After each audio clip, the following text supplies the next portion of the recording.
Hi guys, welcome back, or welcome if it's your first time. My name is Paige and today I wanted to give a review on our latest EF Ultimate Break trip that we took over the summer, June 2024. We went and did their cruise Croatia trip. Now this trip is a little bit different than other EF trips, mainly because you're in a hotel in Split for the first 3 nights and then you're on a private boat for the rest of the week. And it's much more of a relaxing vacation than like a trip like that you're doing a lot of stuff with, like what a lot of EF trips are, where you're super busy and all of that. And don't get me wrong, this trip still had a lot, but for like half of the day, you're like forced to relax. And I'll get into that a little bit more later on, but yeah. Let's get to it. All right, so before we get into it, I did want to remind you guys, if you or if someone you know is interested in booking their first EF Ultimate Break trip, then you can book using the link below in the description, and that's going to apply code UAPAGE100 automatically at checkout for a promo code. That'll take $100 off of your first trip. Okay, so first things first, we didn't fly into our trip. No, this is the first time that my husband and I, Jesse and I, have ever done this. We were actually already in Europe. Feel free to go check out some of my videos about that, but we were actually there already. We took an overnight bus to Split. So we arrived the morning of the 12th, which is like everyone was getting in that day. Arrived that morning, we actually got in at 5 a.m.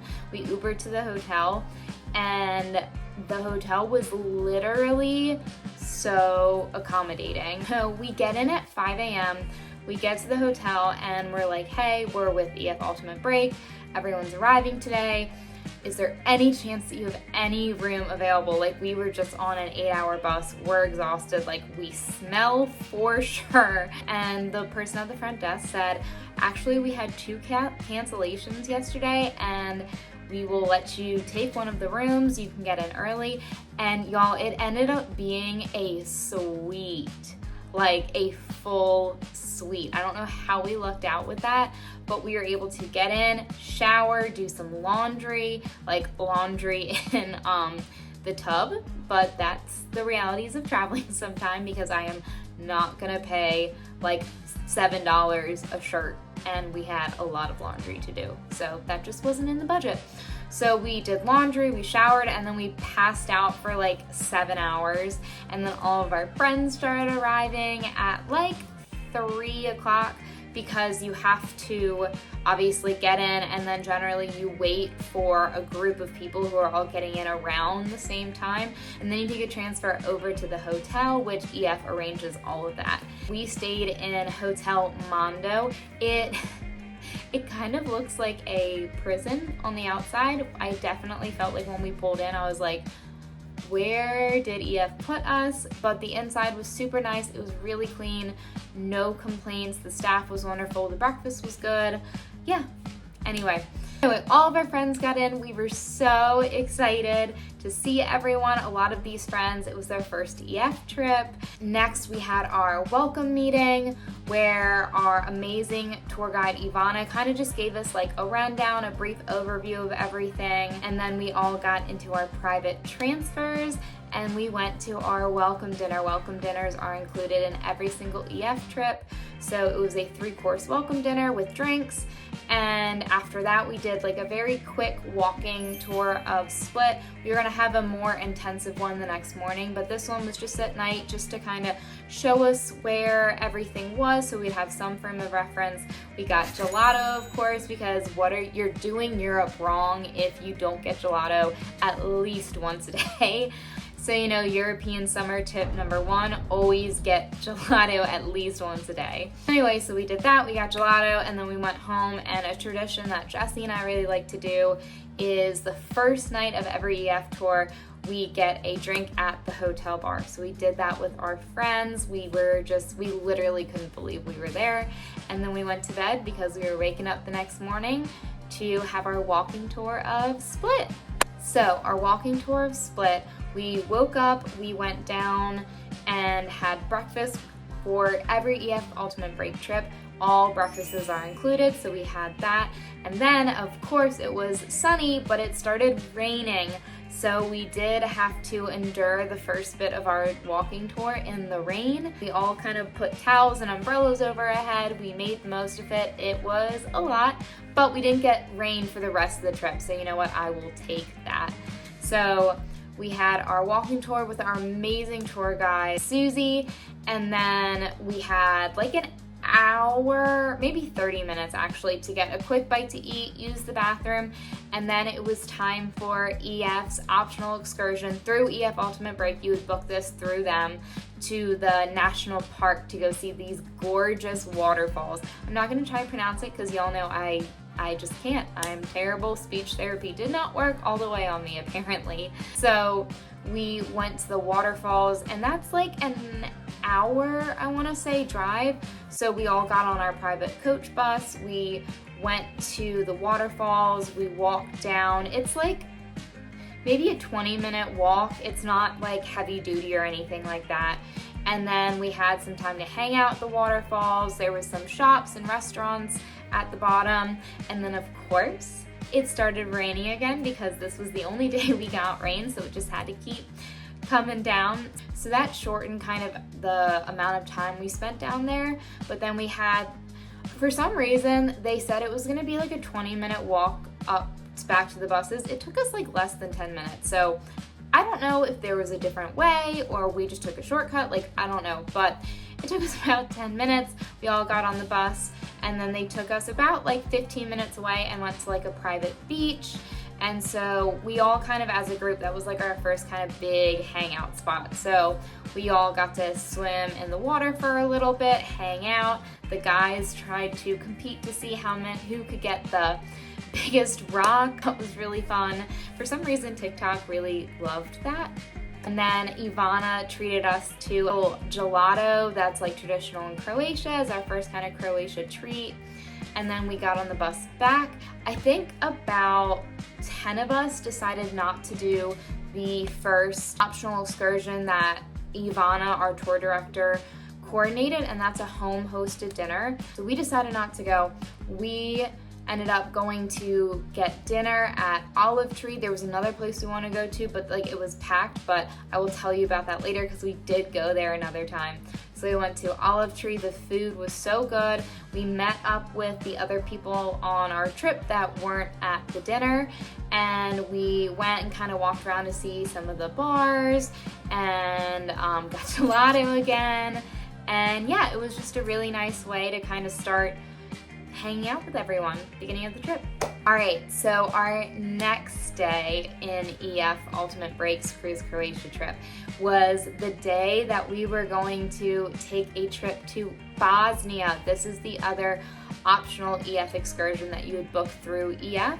It's a day trip to Bosnia, to Mostar, and every single person in our trip booked this. I think it's a great way to see. It's a very small country, and it's a really great way to see it, cross another country off your list. I felt like we really got to see most of Split the last 2 days, so I'm just glad that we went. So we drove. It's about a 2-hour drive, but what takes longer is actually being on the border. And this is a quote from our tour director. Apparently Bosnian people are known to be like the laziest people. I don't know why, but they're super lazy, so apparently it always takes a really long time to cross the border. So we had to have our passports. We did get a passport stamp, and we continued our way in through Bosnia. We were there for about 4 or 5 hours. We got there, we immediately had a short little walking tour because it's a pretty compact town. And then we had time to shop, eat. I highly recommend this restaurant. It was one of the best meals we had at the trip, and the views were just amazing. So we ate, and we did shopping, and we didn't get gelato surprisingly, but we did some shopping. We got to go like walk to the bottom and see the famous bridge that Mostar is known for. It's actually technically the coldest river in the world. You can take a boat ride through there. We didn't, but you can. And then we went to this really cool coffee place that I guess makes like traditional coffee. And I don't drink coffee, but Jesse and our friends do, so they really enjoyed that demonstration. And then we got back on the bus. We went back to the hotel, showered, changed, and then we went to oh my God, it was so good.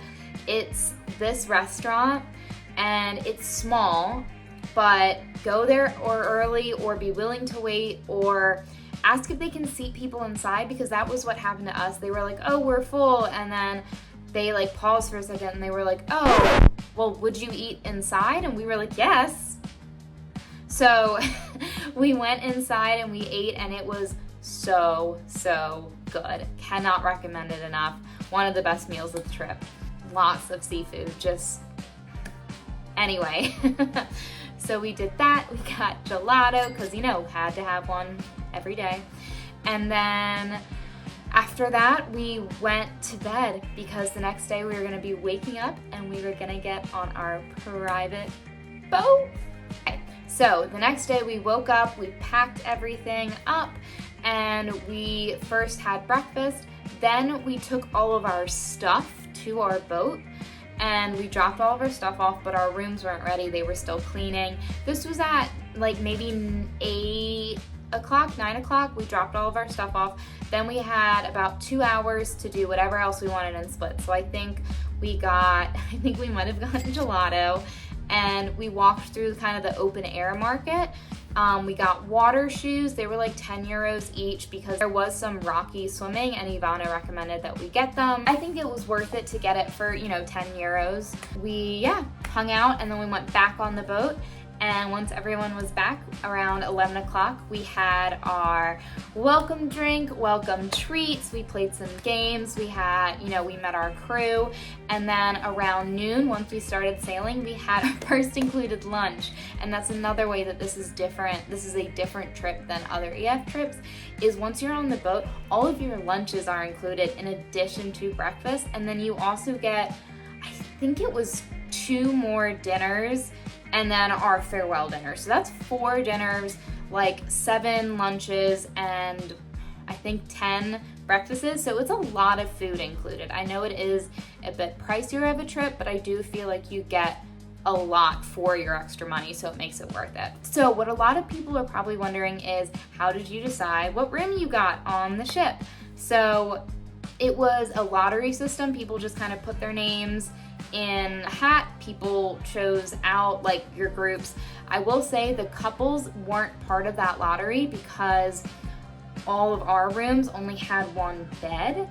So we all just had assigned rooms, and they were on the top deck, and the top deck had better views, but the bottom deck had a bit bigger of rooms. So it all kind of evened out. I felt like our room was totally fine for our size because we really just slept in there. No complaints. So when you get on the boat, something to be aware of is, yes, there is a bar. However, you do have to pay, but not in the traditional sense. So you will get a fob like wristband, and you just beep that every time you get a drink. That is dangerous, but but you can check your tab throughout the trip. So if you don't want to be surprised, check that. And you will have individual keys for your room, so don't worry about like safety and all of that.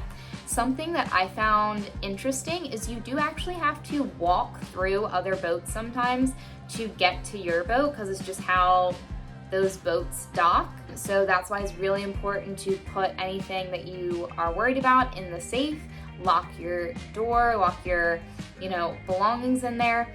No one on our group had any issues. I've never heard of anyone having issues, but just something to be aware of. Also, make sure that you pack a beach towel. You will have towels for the shower. You will not have a towel for like swimming in the ocean or on the beach. So bring that. I recommend bringing a sand cloud towel because they are super compact and they dry really quickly.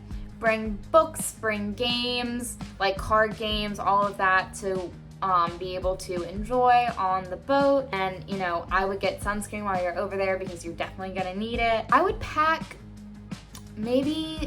I packed way too many swimsuits. I would pack probably 3, so you could wear each one twice, and so by the time you cycle back through, your swimsuit would be dry. So that's my recommendation for how many swimsuits to pack.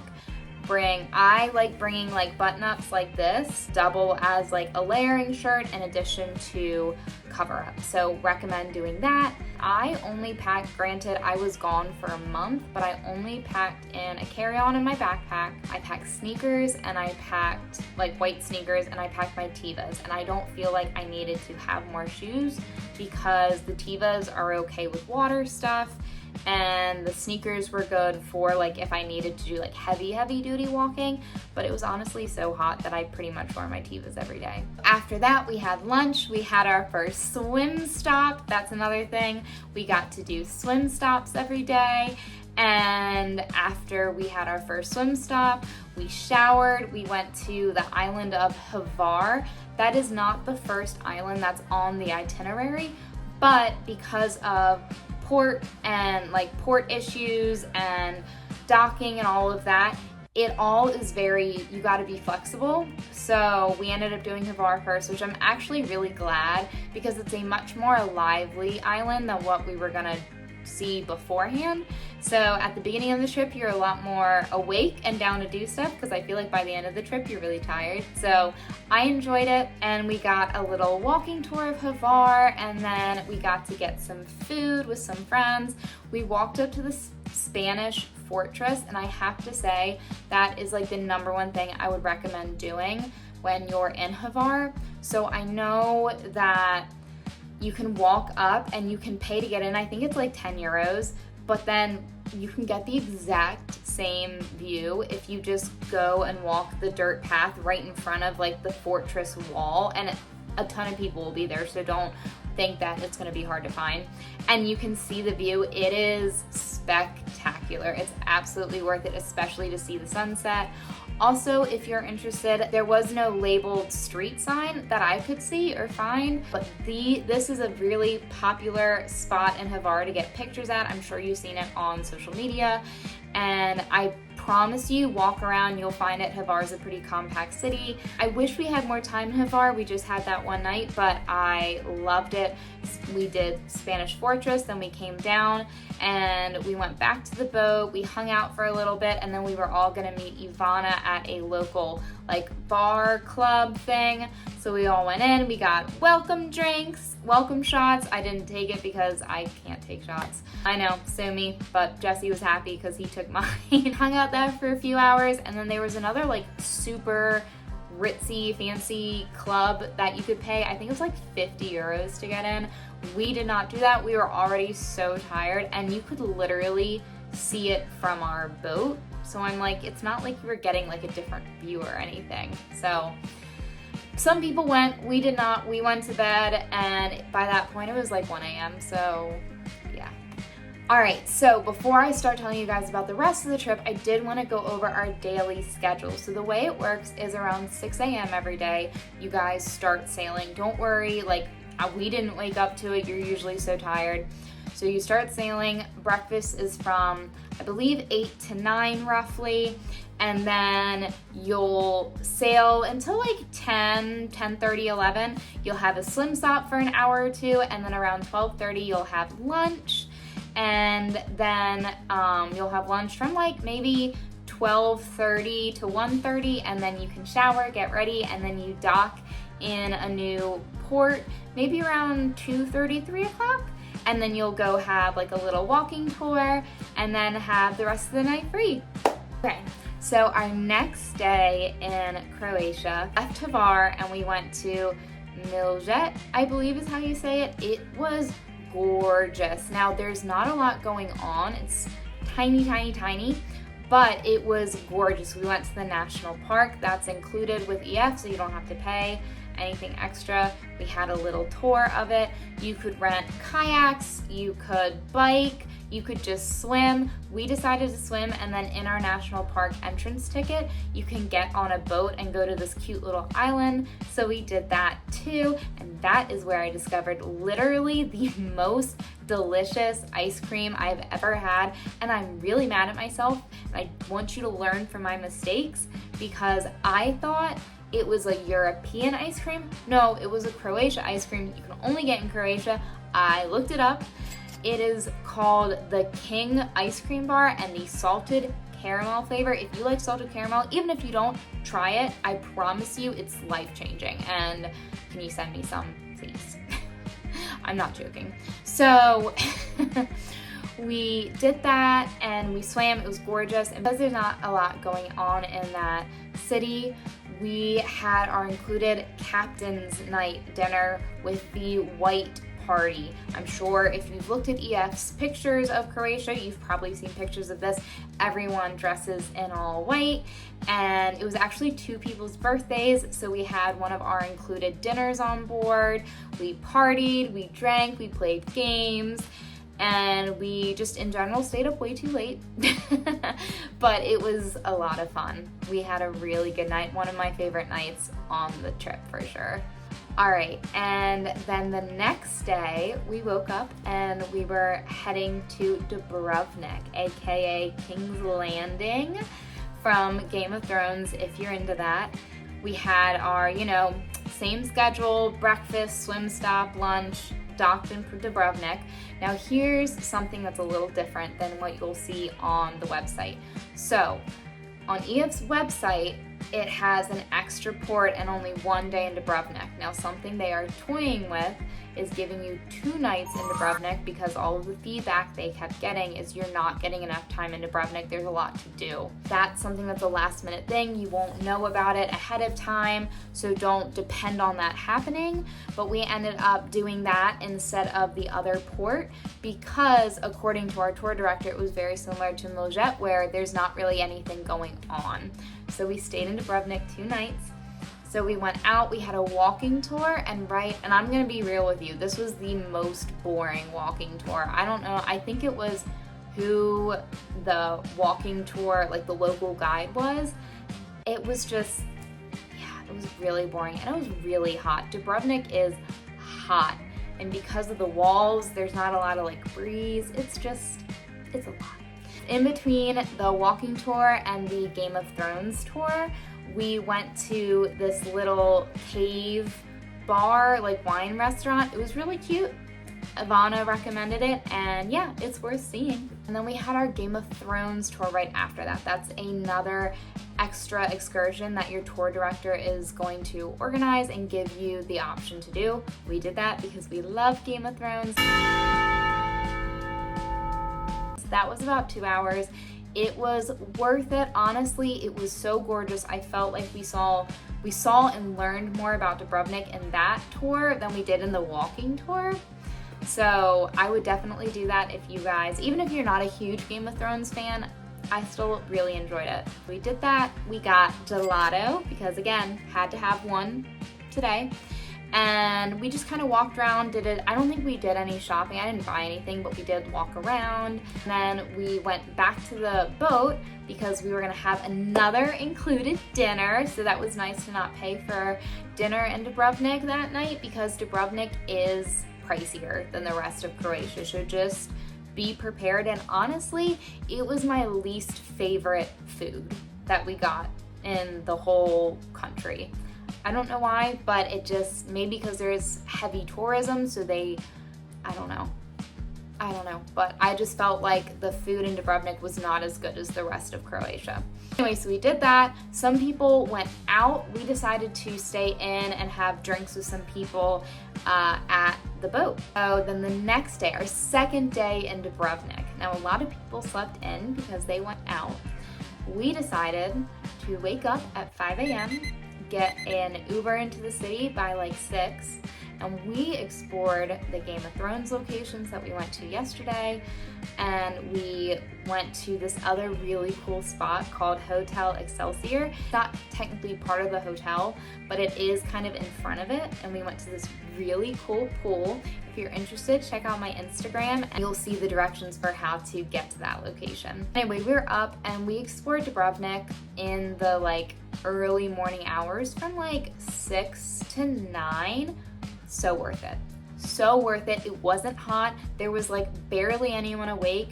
And even though we hated waking up early, both Jesse and I agreed like it was so worth it because I felt like it was just so pretty and you definitely got a different vibe.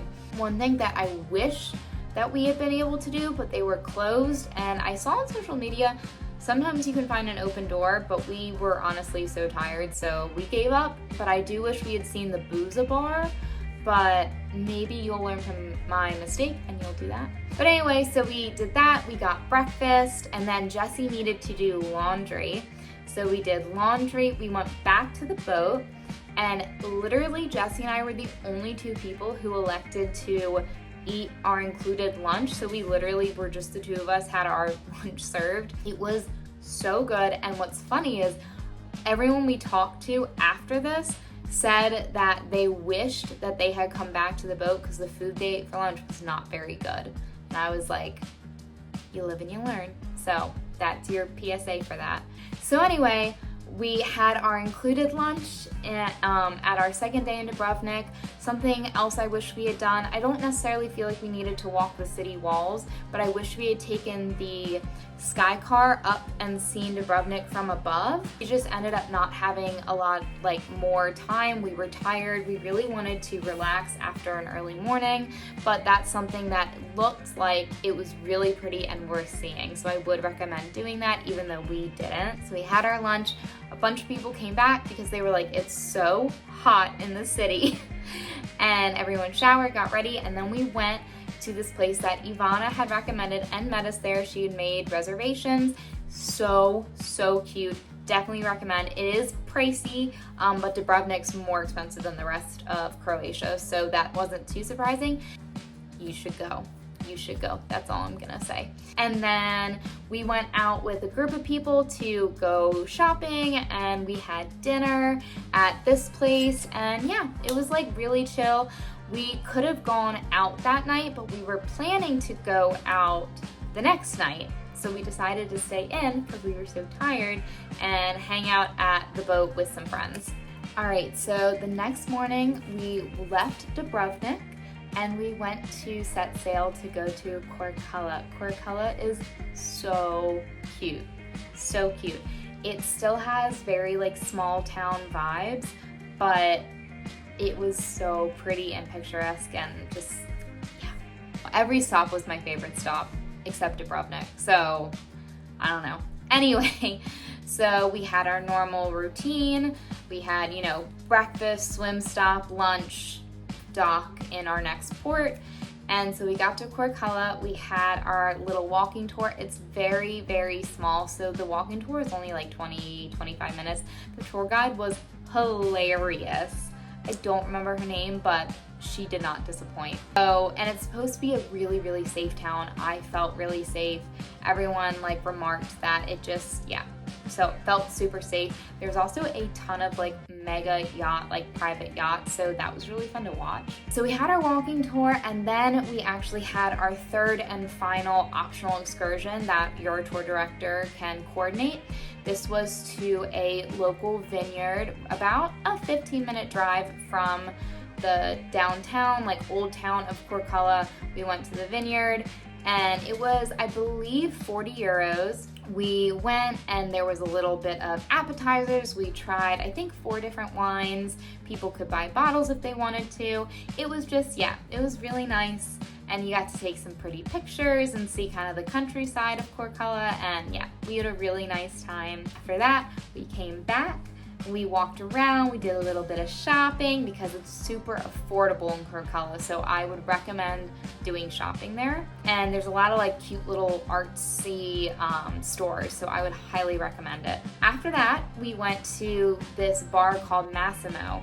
this is something that your tour director can make reservations for. Ivana did, and it is the most unique bar I've ever been to because you go in, it's tiny, tiny, tiny. There's only one way in and out, and that is on a ladder. So you have to climb up a ladder, and then it's super tiny. There's maybe only like 10 tables, and they are crammed together. But so have a reservation ready. It is a one drink type of place because it was like American prices. Just, yeah, it was a lot. So we got one drink. We were supposed to be able to watch the sunset, but it got overcast, but it was still really pretty to see. And we hung out there, and then we went back down. Then we got dinner with everyone and hung out, and there we kind of, got drinks. We got gelato, and yeah, it was really, really nice. Can't complain. And we did not go out because once again, we were gonna go out, but then we were gonna go to our next port where there was like a cave bar, like club. So we were like, you know what? We'll sleep one more day. We'll wake up, we'll go to the cave bar tomorrow. Spoiler alert, we did not. But that's not our fault. I'll explain. So we woke up the next morning, we said goodbye to Korcula, and we arrived in this port. I'm gonna be honest with you, I don't know how to pronounce it. Y'all know I'm not good at that. So got there, and this was another really small, kind of quiet town. We had a quick walking tour actually from Ivana. We didn't have a local city guide like all the other ports. From Ivana, then we went and hung out on the beach. There is a ton of like jumping, I can't think of the word for it, but like the inflatable like obstacle courses that you see on the water, a ton of them. We checked. They will be able to tell you to get off because you have to buy a wristband. So don't try doing that without a wristband. So we hung out at the beach for a little bit. We got gelato. Then after we hung out at the beach, then we were able to go back to the boat, and we showered, changed, we went and got some food, and then we were going to go to the club. But it was under renovation. It was closed. So I'm gonna go on record that we were gonna go, but it was closed. So it looks cool. Anyway, so instead we went to the local grocery store. We got some bottles of alcohol. We got some snacks.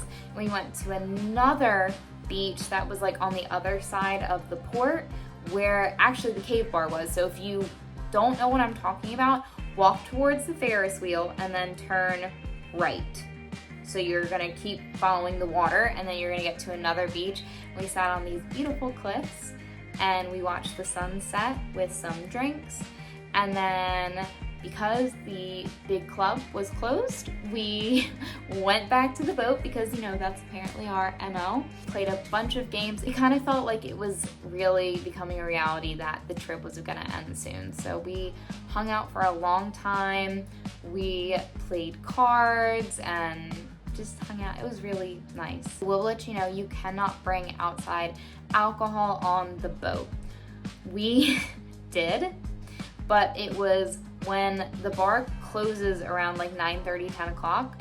So we didn't bring alcohol on the boat until after the bar was closed. We still snuck it on. No one seemed to really care, but just don't be stupid. And then the next morning we woke up and we were sailing back to Split. So sad, like it literally was such a good trip, such a good trip. We actually had a wine tasting during our last lunch heading to Split. Ante, our bartender, was incredible. He prepared a whole big thing for us. So we had wine tasting, and along with our last 3-course lunch of the trip. And then we docked in Split. We did any sort of last minute shopping or anything like that. Something to note, you pay your bar tab at the end of the trip. So you can get a 10% off if you pay it in cash. Jesse and I didn't feel like it was worth the trouble of getting money out when it was only gonna save us like $20. So We ended up just paying with card, had no issues, but after you pay that at like 4 o'clock the last day, everything else you have to pay for in cash right away. So we paid our bar tab. That was also the time where we had envelopes to leave tips for the crew and for Ivana. Now, we did about $100 each. So in total for both groups of people, Jesse and I combined tipped $400. And they're all separated, don't worry about that. But just to give you kind of an idea of what you should be tipping, because they truly do so much for you. Like, they clean your room every day and all of the food and just the service and everything so clean, and just, yeah, they deserve it. So tip them well. And your tour director is responsible for everything. So we would not have as incredible of a trip if we didn't have Ivana. So after we did all of that, we did our last minute shopping. Then we met up with everyone for our farewell dinner. Now, I'm gonna warn you, this was the most disappointing farewell dinner I have ever had with EF. And I know people who've been on this trip and had the same location for the farewell dinner, and they all said the same thing. It wasn't bad, but there's no inside. The outside, there's no air conditioning. So in the summer, that is hot. And we were also doubly hot because there was a sandstorm in the Sahara apparently. So it was a little foggy and it was way hotter because we were getting the winds from that. So it was just miserable. And the food was super bland, and the one drink, we asked for water because it's so hot and we don't pay for it because it's the farewell dinner. They gave our table for 4 people a tiny bottle, and you couldn't even, all the tables were either 2 people or 4 people, so you couldn't even sit with a big group of people that you made friends with the whole time. So I know everyone that I spoke to put in that EF should change that location. I hope they do in the future, but just be warned, some people went and got another dinner after. We didn't feel that awful, but we did go and get gelato because you gotta, right? You gotta. Anyway, I cannot tell you how much I loved this trip. I loved how much food was included. I loved all the relaxing swim stops. And I loved that we didn't have to change hotels. We only had to change hotel once. It was incredible. It's worth every penny. It's worth going. And it's a different vibe. It's a different kind of trip than EF normally does. And I think it's absolutely worth it. So we had our farewell dinner. We stayed up too late because we didn't want to leave each other. And then we said goodbye to all of our new friends the next morning, and everyone headed out. We were going to be in Croatia for a little bit longer because we still had about a week and a half left in Europe to do some exploring. And yeah, it was so fun. I cannot recommend this trip enough. And yeah, if you're interested, remember, book using the link below, and to activate my discount code UAPAGE100 for $100 off of your first trip. I'm gonna do a whole price breakdown of this trip with a price breakdown of our whole month in Europe. So stay tuned for that. Because I know people are always like, you go on all these trips, what do you spend, blah, blah. And I wanna be really transparent because I'm someone who's always like, if I don't know how much it costs, how am I supposed to budget? And I just think that it's really important to be transparent with all of that stuff. So check out my Transparent Traveler series on Instagram and TikTok in the meantime as I break down each country individually. Don't forget to comment any questions, and subscribe. All right, guys, happy traveling.